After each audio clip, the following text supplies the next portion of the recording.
Starts right now. Good afternoon, I'm Janice Fernandez. Here's a look at stories making news on this Wednesday.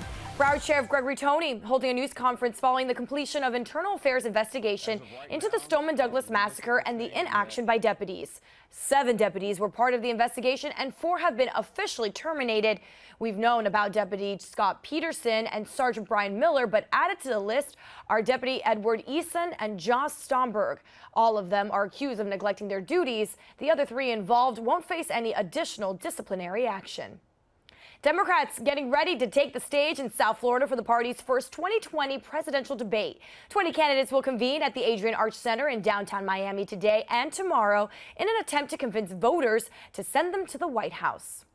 4 inmates and 3 corrections officers sent to the hospital after falling ill in Miami. Hazmat crews were seen at the Miami-Dade pretrial detention center last night. All 7 people who got sick were treated at the hospital for nausea and vomiting.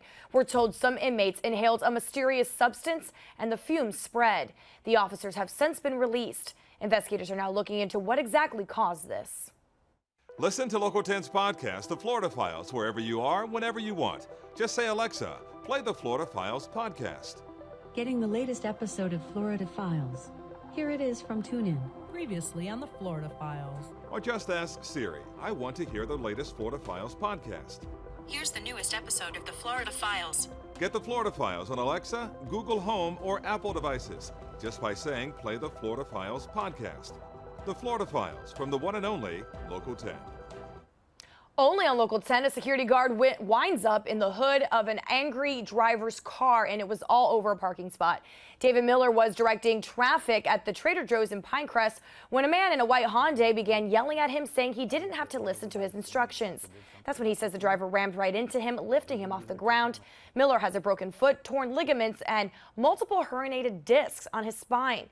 He was able to take a picture of the driver's license plate before he left. And as breaking news happens, we have you covered on air and online. Just head on over to local10.com for more local news coverage and updates.